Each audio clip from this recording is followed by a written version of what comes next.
bukan untuk mengganggu ya, mereka Bukan lebih untuk mengganggu. Jadi bunyinya bunyi-bunyi gamelan ini ada malam-malam tertentu. Jadi nggak setiap malam. Misalkan ada malam apa aja tuh? mungkin bisa kita bilang di saat malam Jumat Kliwon ataupun apa ini suka bunyi dia. Yang di tempat ini dan tempatnya juga jauh sebetulnya. Tapi gamelannya bunyinya kencang sekali. Iya, Ya. iya. Karena kita bisa bilang kalau tempat ini kan cukup terisolasi ya, cukup jauh dengan Ya. rumah-rumah lain. Kenapa nih? Aku diminta duduk dulu. Ini aku juga perlu duduk aja kali ya. Den? Jadi beliau bilang kamu lebih baik duduk gitu, lebih baik duduk bersimpu gitu katanya. Ya. Nah, jadi dia bilang emang dulu dia masih suka kalau bahasa kita itu masih suka banyak yang main gamelan-gamelan alat di sini dan masih ada yang sinden juga. Taunya sosok wanita yang tadi kita dikerjain ya, kesana kesini. Oh ya, itu sosok ini. Ini sosok sinden, tapi yang bisa kita bilang mukanya itu nggak cantik, melainkan jelek banget. Jelek, bisa bilang jelek. Kalau biasanya kan sinden itu wanita cantik lah ya. Ayu gitu, tapi ini enggak. Ini mukanya itu dengan telinganya itu kayak daun telinganya itu sangat panjang. Tangannya gemulai tapi nggak kayak tangan manusia, melainkan kukunya itu sangat panjang. Dia sangat panjang, menggunakan konde gitu. Benar saja, sosok sinden yang bertemu dengan Den Ananda merupakan sosok Mbok yang tadi menuntun kami ke aula ini. Namun cerita tak hanya dirasakan Den saja, melainkan juga penjaga area villa ini. Depan gerbang itu pintu tuh yang depan. Perempuan, pakaiannya kebaya, barukat. Kalau zaman dulu memang kebanyakannya kan pakai barukat, pakai solempang dia. Adat Jawa itu ada kondenya ya. Iya. Menuncap di sini dia bilang sama saya, kamu mau tusuk konde ini kata dia gitu. Jadi tusuk konde itu bisa menjadikan buat jimat buat pegangan lah, pegangan kayak gitu. Nah, dia bilang kalau kamu mau, kamu boleh ngambil ada tempat batu di sini, batu sangat gede, kamu bisa ambil di sana katanya dia gitu. Tapi saya bilang enggak, saya nggak butuh itu. Saya ingin mengetahui tempat ini dulunya kayak gimana, apakah kamu mengganggu atau tidaknya pada saat itu. Jadi yang dari tadi sosok yang kamu kejar lari-larian tuh si sosok sinden ini. Iya, sinden ini. Jadi pada saat kita sudah menjelaskan soal sosok yang kepalanya tidak ada, tiba-tiba di belakang itu ada sosok ini yang melambai-lambaikan tangan untuk ayo ikut, gitu ayo ya. ikut. Tapi yang usilnya adalah dia ngajak kita ke sini, ngajak kita ke sana tanpa mengetahui tempatnya itu. Tiba-tiba ya alhamdulillah bisa ke tempatnya dia. Tapi apa sosok ini juga yang suka mengganggu dulu orang-orang yang pernah nginep di sini maupun pekerja-pekerjanya, Den? Betul. Dia itu kenapa saya bisa bilang mengganggu, kita aja diusilin. Padahal kita niatnya baik. Padahal dia nyuruh kita untuk ikutin ya. Ya, alhamdulillah kita bisa menepati. Bisa kesinilah. Dan emang di sekeliling kita itu emang banyak bisa kita bilang bapak-bapak semua dengan pakaian-pakaian Jawa, belangkonnya belangkon yang hitam tapi tinggi. Saya nggak tahu itu Jawa Tengah ya, mungkin ada Jawa Tengah yang belangkonnya ke atas gini. Dengan pakaian jubah yang bagus, sangat bagus sekali. Di belakang kita ada beliau juga, di samping sini ada beliau juga. Pokoknya di sekelilingin kita itu banyak beliau, banyak yang mempunyai sosok kayak gitu. Dan di tengah-tengah ini sosok sindennya itu yang saya panggil Mbok-Mbok itu. Oke, aku paham sekarang. Jadi ada banyak banget ya makhluk-makhluk yang memang menghuni tempat ini ya. Dan salah satunya ada mereka-mereka ini yang bisa dikatakan memang makhluk yang sudah tua juga ya. Betul. Oke, dan menjadikan tempat ini jadi tempat tinggalnya mereka. Uji berani tetap kami laksanakan di aula yang mana terdapat beberapa bekas peralatan musik seperti gendang, gamelan dan sebagainya guna melengkapi penelusuran kami malam ini.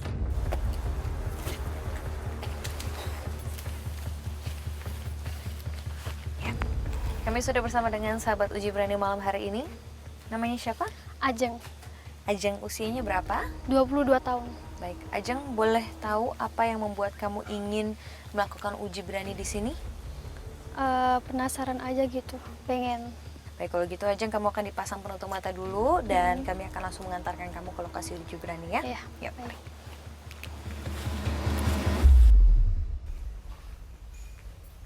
Boleh di sini, Ajeng ya.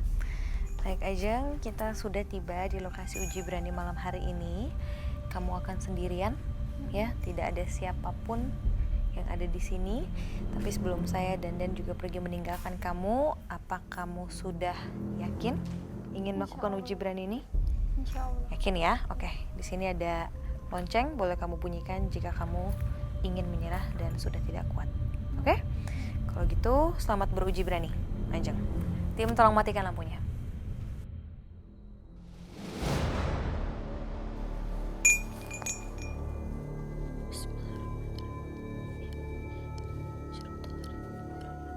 Sahabat uji berani kita, Ajeng baru melepas penutup matanya. Ini dia lagi La ilaha illallah. langsung ya, Ya, langsung mengitari tempat. Astagfirullah, astagfirullah, astagfirullah.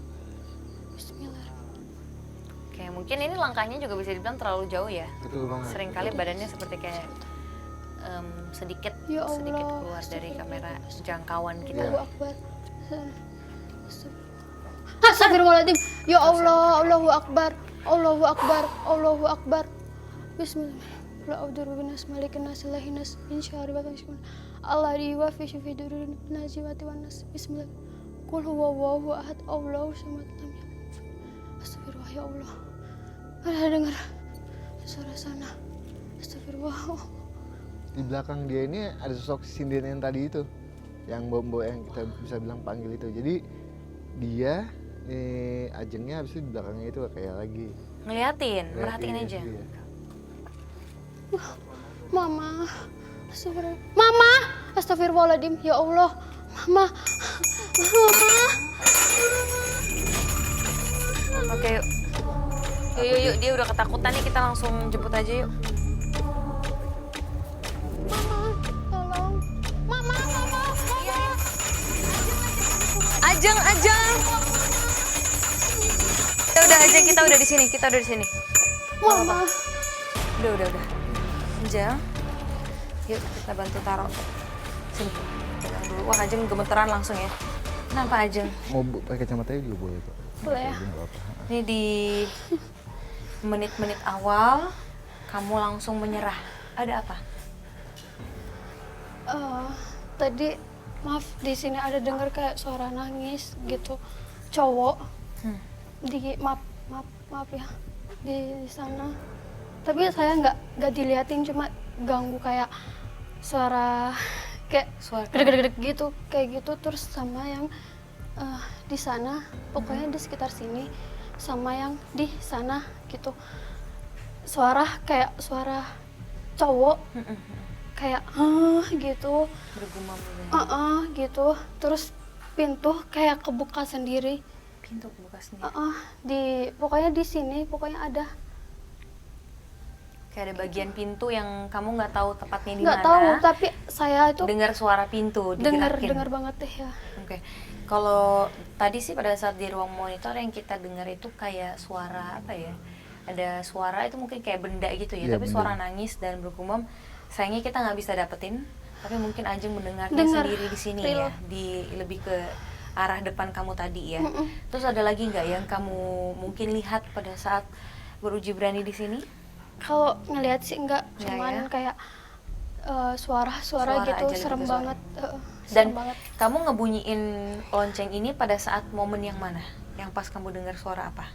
Suara yang cowok yang di sini bener-bener kayak nggak kuat, makin kenceng dia. Oke. Semakin saya manggil, semakin dia kenceng ngomong, kayak nggak kenceng banget gitu.